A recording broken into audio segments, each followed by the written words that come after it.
Hello, race fans. You are looking live at the Homestead-Miami Speedway. We are just about ready for the dawn of a new racing series. This is the Rothmans World Series, and we are here for the SiriusXM 300. 50 laps here under cloudy skies at the Homestead-Miami Speedway. This 1.5-mile oval will play host to our inaugural race. On the pole, it will be Zachary Fitzwater Sr., driving in the 77 for Davenport Performance Racing. That team saw a lot of struggles in practice with getting their Chevrolet engine up to spec. So what do we make for the 77 team in the race? Good question. Of course, the only time we have seen the 77 car under power since the engine issues has been qualifying, and they put it P3 on the timing charts, but will roll off P1 following the contact between the 62 and the 26, which sent both the cars to the rear. Don't know what to expect with the new motor. Obviously, we hardly know what to expect with these cars. This is the first official race that we will be seeing. In practice, looked like they could race well next to each other, but pretty touch and go. As long as we don't have a collision like we had towards the end of practice earlier this week, I think we're in for a really exciting race. Yeah, I agree with that. Fitzwater Sr., a very talented open-wheel driver. Davenport Performance saw a lot of struggles in practice, but they look pretty solid in qualifying, so I do think they'll do solid in this race, but everything is unpredictable right now with it being the first race of a new series, so anything could happen. Certainly anything can happen, and I think overall the manufacturer that's hoping for things to happen is Toyota. Jamie Fredrickson in the 00 for Revolution Racing is the highest starting of any of the Toyotas on the grid, and he'll roll off from the 11th position. It was definitely a strugglesome qualifying session after some good practice praise. I mean, Theo Spletzer in the 18 for SWR Team Lotus topped the charts. So what do we think the bounce back plan is for Toyota this race in the actual race? Well, it's going to be pretty tricky to tell. Toyota, obviously, their two highest cars are both Revolution Racing cars, rolling off nose to tail. Fredrickson in 11th, Petrovic in 13th. SWR Team Lotus looked to be the head of the table. Obviously, Rose Wilson and the Rose Motorsports entry, not really associated with anybody, having an engine prepped entirely different. Don't know. Toyota will still like a good result, none the same, with it being a Toyota engine in the back of the car, of course. Uh, they just need to have a good race car. The 18 looked amazing in practice, of course, top the timing charts, looked great in a pack, but those were different conditions. It was pretty sunny in practice. We got some cloud cover that could change the way other cars handle, could honestly change how the Toyota engine in the back of the car reacts. Just all up to how teams have their cars set up and if the Toyota engine is as powerful as the Honda, Mercedes, or Chevrolet motor. Yeah, I definitely agree with that. Toyota highest qualifier 11th. That's not too strong, but I think if anything, like you're talking about them being good in pack racing, they just have to survive the chaos that might happen and just hope to get up front here. Of course, Revolution Racing, those are the two highest cars, and then we have Spletzer in the Team Lotus car, but they don't really have that many cars in general in the whole field, so they just have to hope to hopefully stick together and just go through the whole race and just hope everything goes right. But you can't really go up qualifying. Sometimes guys make mistakes in qualifying, and they could have better race pace. So we could see that here today with the 18, maybe even the 81. He's starting all the way there in 26, but anything can happen. And our last point we're going to cover in our pre-race show is our litany of cars going to the rear. Four to be exact. The 62 of Daniel Voiles and the 26 of Renato Moreno actually qualified 1-2 in their backup cars, but obviously went to their backup cars due to a rather harrowing wreck in practice that saw the 62 go up and over. Fortunately, everyone walked away from it okay. Levi Pren also to the rear with a backup engine in his Anderson Jr. 83 Honda. The Honda engine that primarily was set to power the car expired during the practice session. And then Zayden Davidson qualified inside the top 10 for Camel Team Clark, but then the 4 team failed post-qualifying inspection, so he'll be rolling from dead last 30th on the grid. I guess similar for the Toyotas, what's the bounce back plan for these 4? Obviously, we saw in qualifying Voiles and Moreno that those 2 cars have solid single car speed. I feel like if they can find a way to work through the 26 cars in front of them, they can get up front and drive away. Davidson obviously showed pace, decent pace in practice, pretty solid pace in qualifying before the technical, before failing tech. The big concern, though, that I have is the 83 car and Anderson Jr. Enterprises. Obviously, team owner rolling off P6. The big problem, though, is with Pren rolling off from 29th. Don't know how good that backup engine is. And of course, Aiden Martin, the Den, will be going home. They have already packed up the car. They're back at the shop. Apparently, they're looking at building a better car for Auto Club. But I don't know. Having the 35th fastest time and really only having one solid car, pretty touch and go with that team. Everybody else I have relative confidence in, but I don't know if that backup Honda motor is as good as any other. Yeah, I was gonna say that I think the biggest thing you have to hope for the 62 and 26 is that you get the setup right coming into this race, because you did so good in qualifying, but you have to hope that translates over with the backup car, because that backup car could handle completely differently. Then I also want to say, yeah, Anderson Jr. kind of been the talk of the preseason, I guess you could say, on Twitter and all that. Yeah, that 83 qualifying 29th, and then Anderson Jr. qualifying in 6th. That's a huge difference between those 2 cars. So maybe Prent can drive his way through the field, but with that backup engine and Honda, I'm not too confident in that 83, and especially with that number 93 going home as well. I think there could be a lot of concern for Anderson Jr. Enterprises. If Hallie Anderson Jr. doesn't do well either, that could be even worse for that team, because that's certainly a really good car right now. All right. Thank you for joining us for pre-race here ahead of the SiriusXM 300. We're going to send it down trackside for our remaining pre-race ceremonies, and then we'll get ready for racing here at Homestead-Miami. Please welcome Golden Globe nominated actress, well known for her role in The Phantom of the Opera and currently starring in Showtime's original television series Shameless, Emmy Rossum, as she performs our national anthem.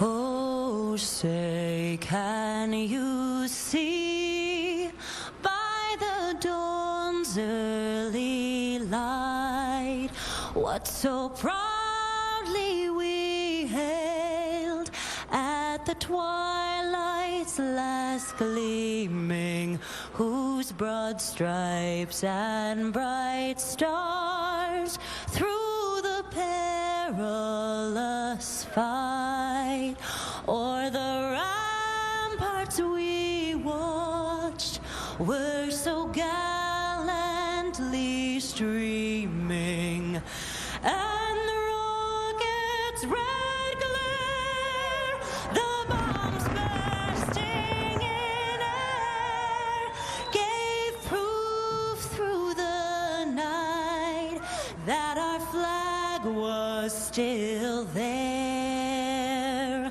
Oh, say does that star-spangled banner yet wave o'er the land of the free and the home of the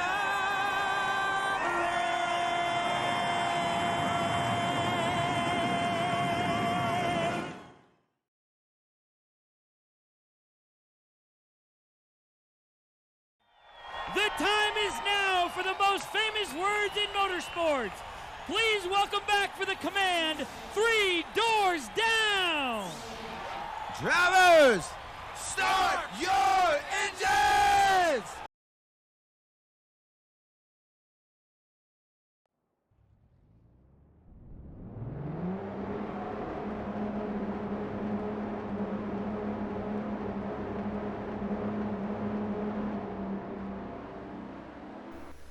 Here we go, the starting grid here for the SiriusXM 300.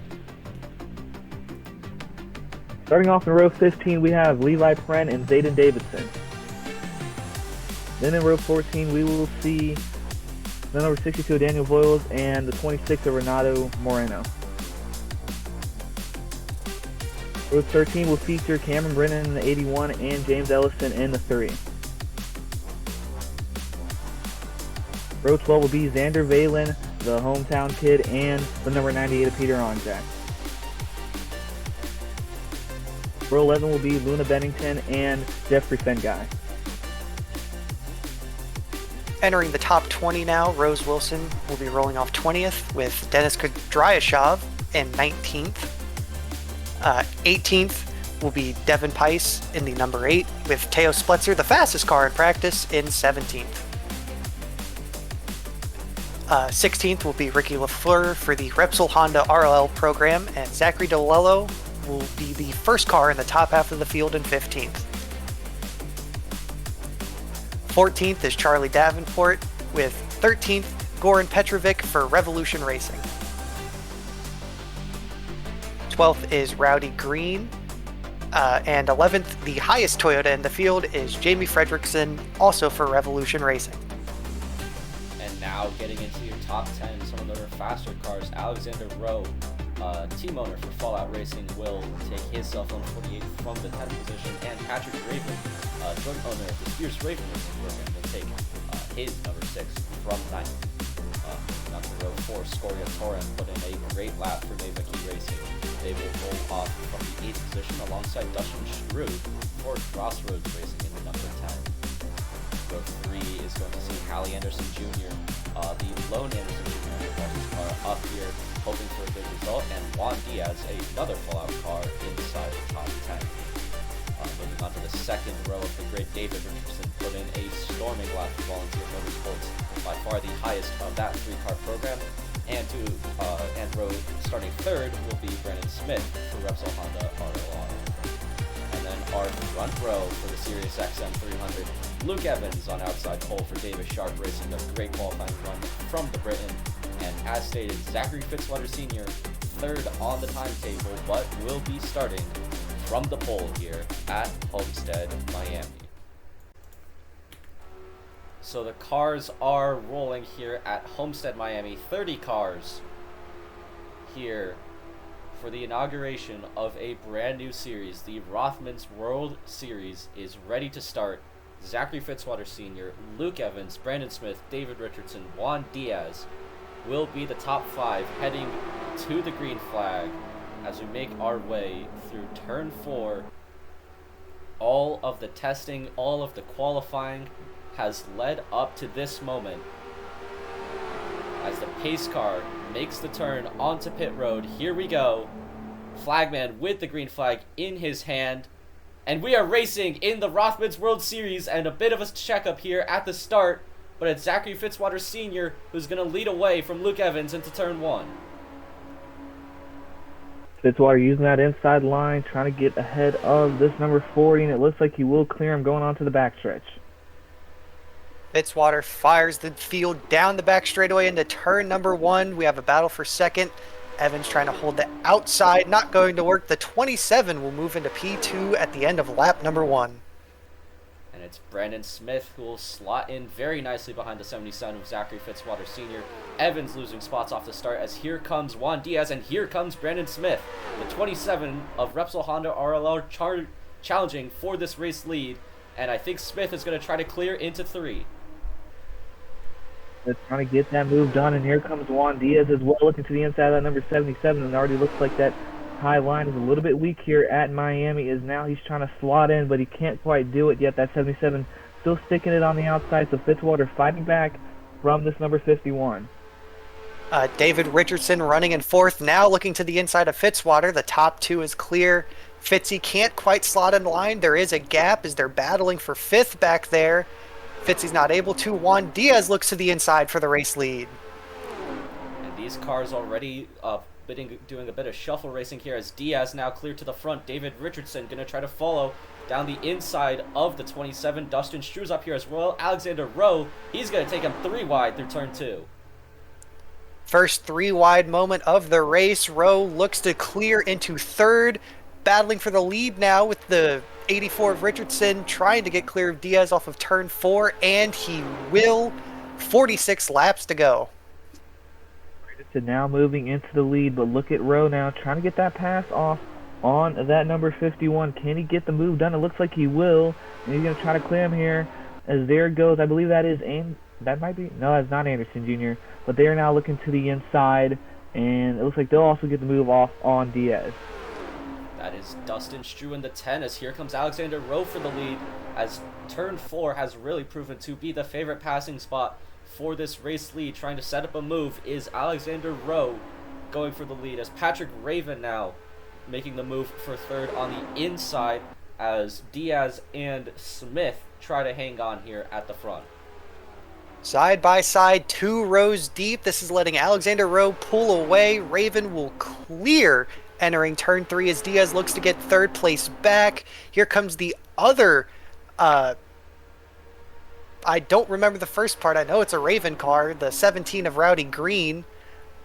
Did try to make a move on Smith there for, I believe that is 6th in line, but is forced to shuffle back.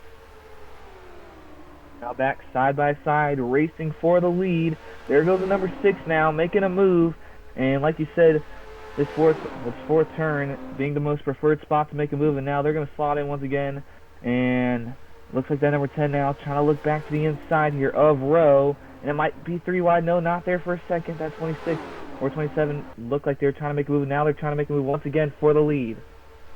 It's Juan Diaz, the Jabara Cuba native, who's going to move back to the point here at Homestead-Miami, close enough to be a home race for the 51 driver, as Dustin Strew now moving to the inside of Patrick Raven to take over the lead Chevrolet position, the 10 into second. No one has really been able to hold the lead out front here so far at Homestead, but we definitely have seen a few strong cars be able to at least hold in this lead pack.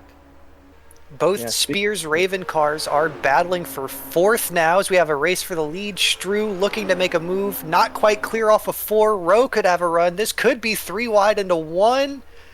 Not quite. He will, however, try to make a move for 2nd as Strew is clear into the lead. I was going to say, speaking of Chevrolets, it looks like our pole sitter Fitzwater Sr. has dropped that quite a ways. Still stuck on that outside line. He might try to finally move down, but he is all the way in front of that number 76 now, and he's kind of in no man's land back here. But you do see, I think that's 81 also making some moves to get up there as well. The 81 of Brennan certainly on the move as he does battle with Dennis Kudrashov into turn 1. These are just on the fringes of the top 20, as Theo Splitter has also been making moves, as has Rose Wilson.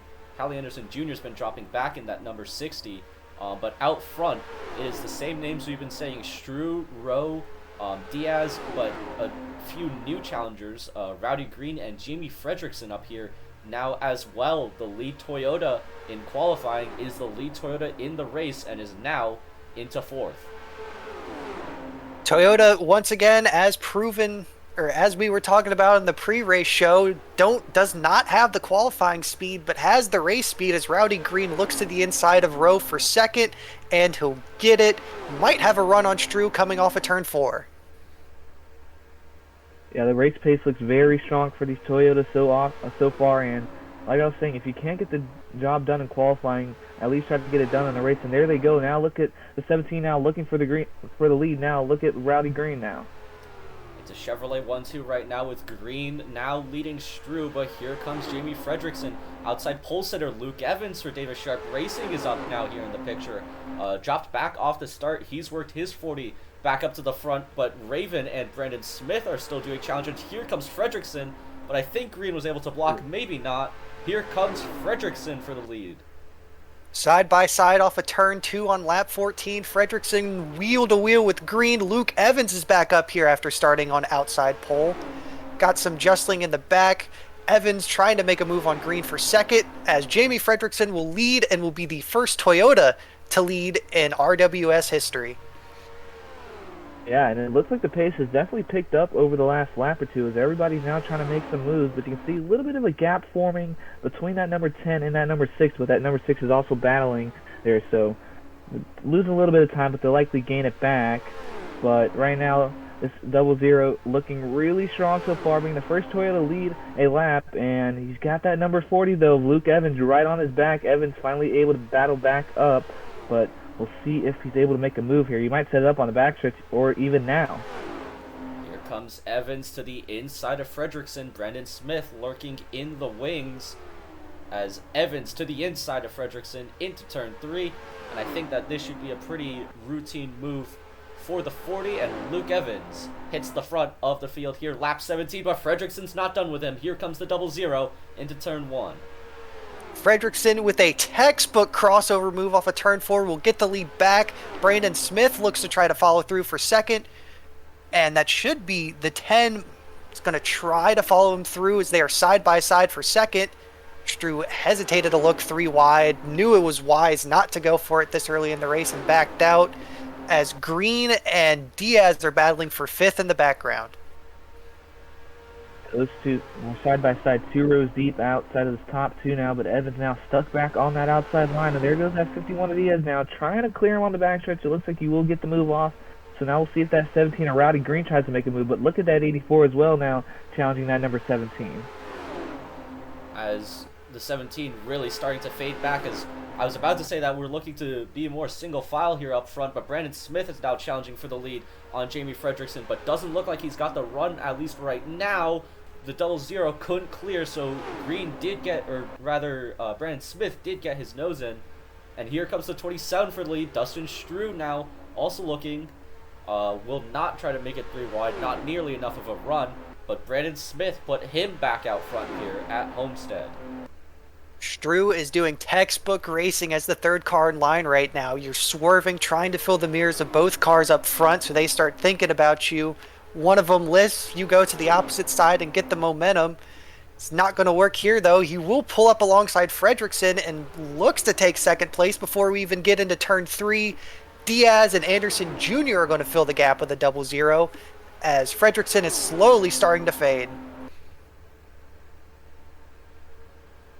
Now you can see, I thought that 17 for a second was coming down the pit road, but I thought he was about to make it 3 wide there for a second. Doesn't quite do it, but he is going to slot in there in 4th now. And we'll see if he tries to make some moves once again. He was challenging for a second up there, but they are they're just battling all throughout. Now, there goes that number 10 of Strew now, looking to the inside once again.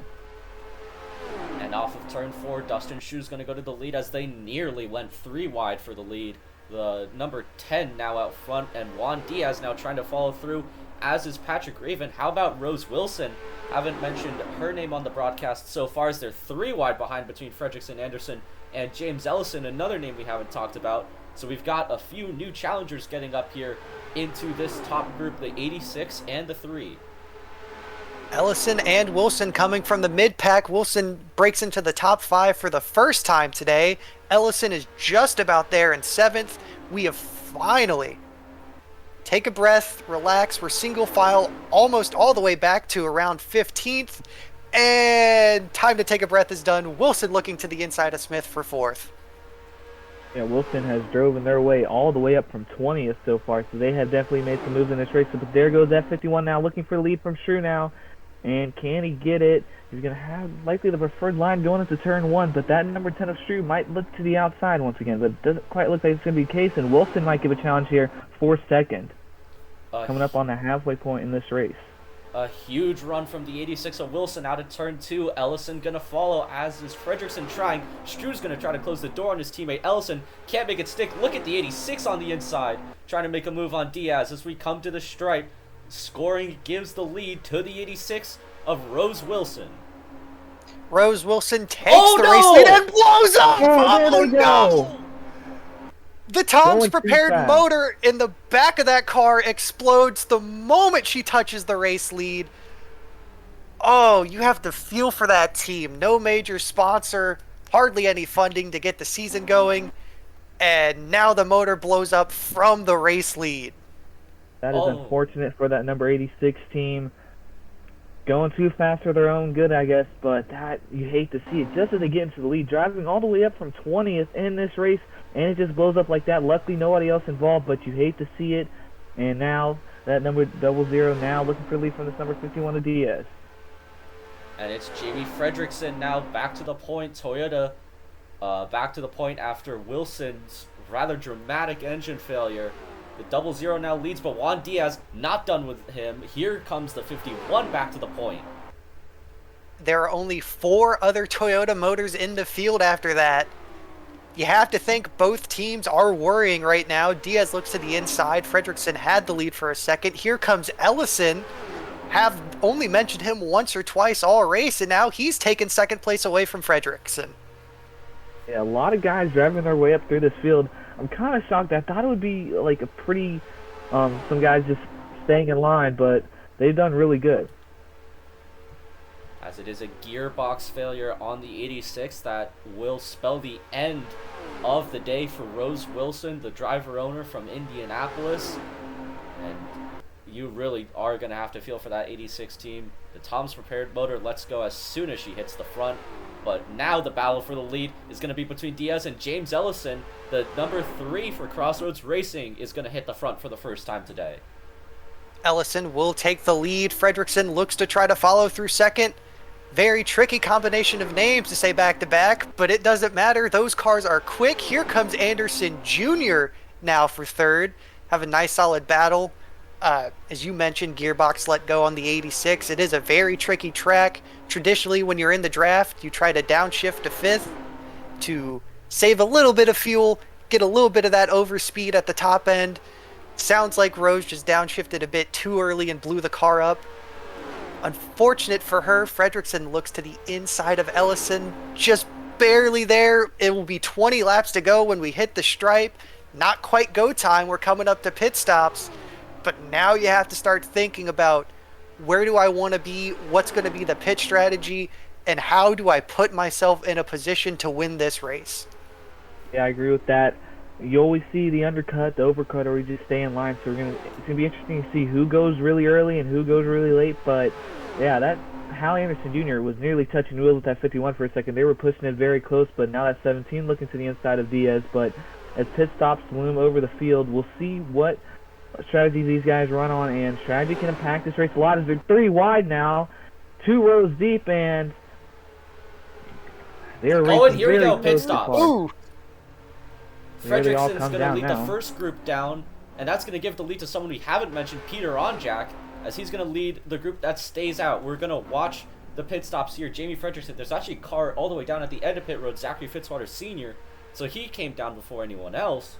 The pole sitter trying a bit of an alternate strategy as Fredrickson leads this group in. Where did that 98 even come from? Onjak was absolutely nowhere today, and all of a sudden, you look up just about a lap ago, and he's running third. Now he leads the race for the first time, just in general, and he stays out another lap. The 98 is staying out. I noticed Ellison took 2 tires, so that's a bit of an interesting call. Oh my god, almost hit the pit wall. Voiles, that was in the 62, almost got the pit wall. Took a bit of a more shallow entry as now Onjak comes in. Onjak going for that overcut now, and then Fitzwater Sr. going for a very big undercut. We'll see how that plays out for that 77 team, but now as Onjak leads his group down, we'll see if Onjak made the right move, and he was flying there, so it might be the right one. As cars up on the jacks. Very intriguing, because Fredrickson came out about 5th or 6th in line there, so almost led the field in. I think did lead the field in down pit road, but is a ways away. I do not think this is played out for Onjak, as that is Ellison cycling through. No, Ellison. Yes, Ellison is a lap down. So actually, Onjak's coming out now. He might trap a handful. Diaz is who we have to follow. Ellison is running second on strategy. Diaz has got a huge gap over Ellison right now. But look at this, Peter Onjak. Wow. Can he get up to speed? That's going to be the big question. Where's Diaz? There he is now. Onjak has pulled the overcut on the field. Wow, what a move by that number 98 team, the crew chief of the... Oh, wait, oh no. I thought I saw smoke for the second behind that number 98, but that is a great move by Onjak, really staying out there. And now he's going to have a pretty solid gap over that number 51, and they're kind of in their own race now between these two. The big thing 51 is there. The big thing, 51 has heat in the tires already. On Jack does not, and it's going to be showed here. Juan Diaz will take the race lead away as we're coming to 14 laps to go. And now, as you were saying, it's really now just going to be a race on their own. I mean, Ellison's kind of up here. You got Rowdy Green in the background, but then after that, it is a decent ways back to the likes of here, Alec Anderson, Strew, and Evans. So unless the field packs back up here in the last few laps, we might be seeing this as the battle for the win. It looks like that could be the case, as I wasn't expecting them to spread out too much, but it definitely looks like it has happened here. And I don't know if that 17 or any of them have a chance to catch back up, but On Jack, he's probably just going to stick behind this number 51 for now, and then try to make a move in the final closing laps. I'm not quite sure what the number 98 could do, but he has a lot of options here.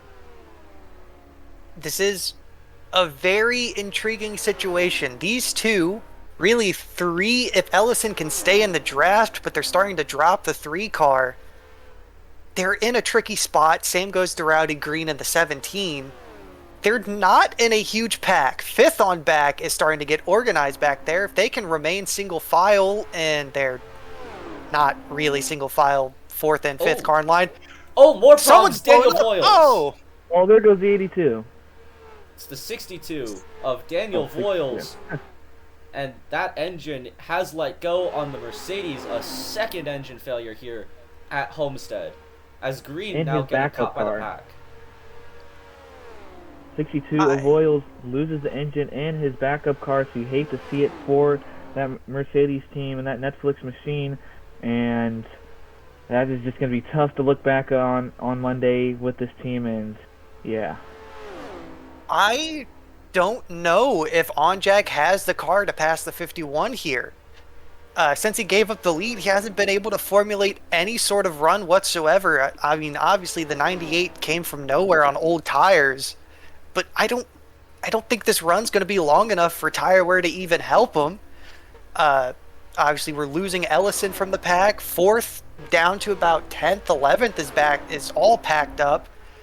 They have 10 coming to 9 to go. If they can sort their lives out up here and stop battling, they might have a chance at catching the top 2 and top 3. And just a note, we are also catching lap cars, the 41 of Luna Bennington and the 99 of Scoria Torin. So Diaz and Onjak are going to have to deal with them, as keep an eye, it's 3 seconds currently to the pack that Ricky LaFleur now leads over Luke Evans and Dennis Kudrashov. James Ellison is going to get absorbed up, and it is still 3 seconds because they keep battling, so I think it might be down to between Diaz and Onjak.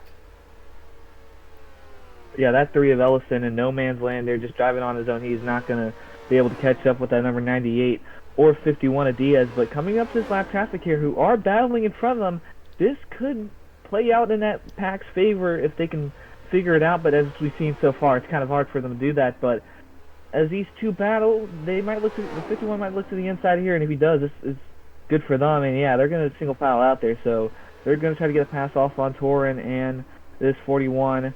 So I thought lap traffic could play a role in this, but if it's only these 2 cars here, I don't think it would as we come to 6 to go. Torin just packed air on the nose of the 51, aero blocking to try to stay on the lead lap. Bennington was at least kind enough to let the leaders by.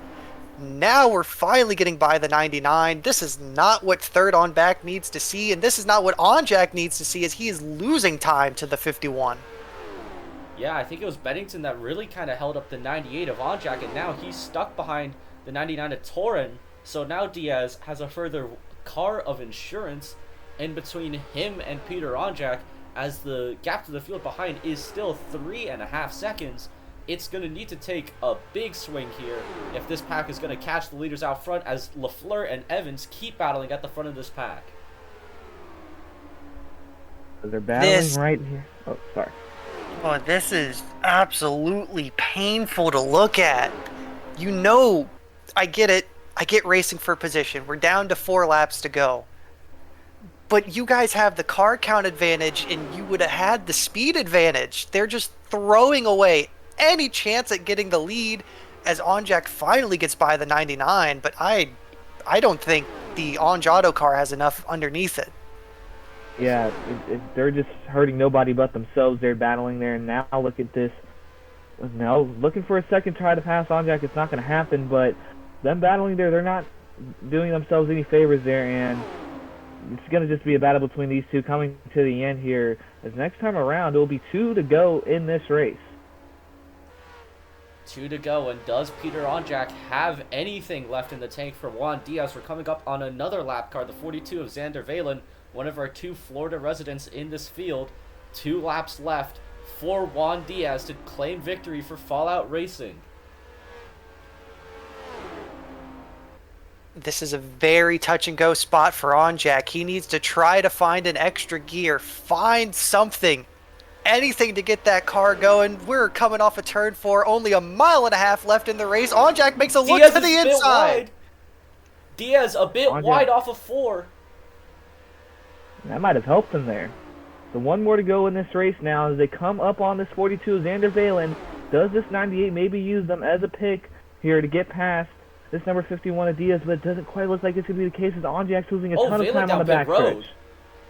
And that has given basically everything that Diaz needed. Onjak lost his chance, nothing doing. Juan Diaz for Fallout Racing, and Mercedes will take the first ever RWS victory in the SiriusXM 300.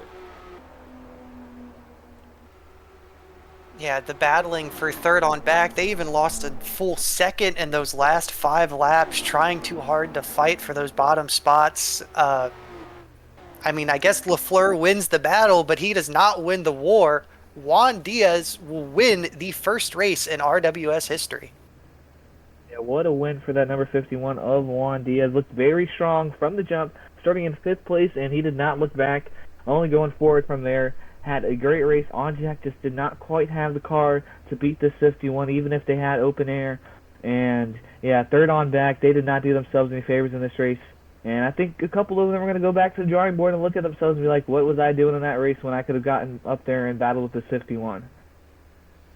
Certainly, as we'll look through our full finishing results. Juan Diaz, congratulations to him and Fallout Racing for taking home the victory. Peter Onjak will come up just short in second. Ricky LaFleur leading the second pack in third. Then Hallie Anderson Jr. will come up fourth. Zayden Davidson from the rear comes home in P5, a very commendable effort. Then Rowdy Green, Dustin Shrew, Luke Evans, James Ellison, and Dennis Kadrashov round the top 10.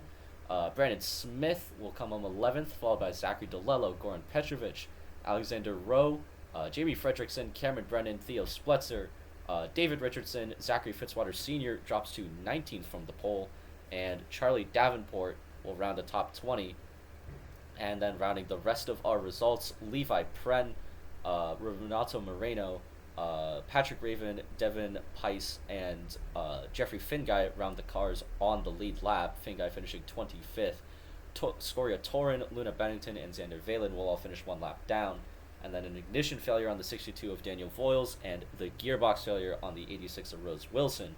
We'll see neither of those cars finish.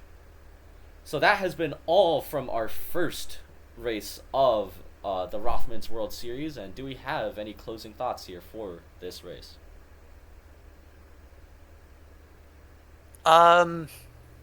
Yeah, I mean, that was really exciting throughout. Obviously, had new names, new faces throughout the whole race. Juan Diaz was one of maybe 2 or 3 guys that stayed up front the whole time, and they played the strategy to perfection. Only barely got jumped by Onjak, but used the tire heat to get away. Onjak had a look into turn 1 on the white flag, but just lost the nose. Couldn't quite get it recovered for turn 3. Yeah, I mean, that was a really solid race. Have to feel for Fitzwater, though, dropping out of the top 10. Barely ran top 10 despite starting on the pole. Obviously, man, the 86 blowing up the moment she finally takes the lead, that is just heartbreaking. Absolutely heartbreaking. Yeah, you really hate to see it for that 86 team. But yeah, that's 77 of Zachary Fitzwater. We kind of allude to the practice issues.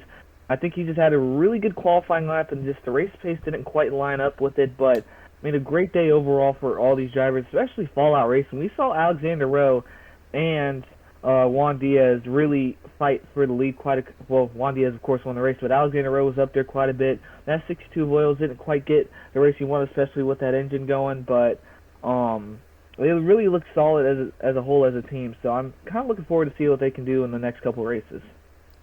And speaking of our schedule up ahead, the next race will be from Auto Club Speedway out west. Should be a fun one on the 2-mile oval. Expect a pack race. So until then, thank you for watching the RWS, and we will see you at Fontana.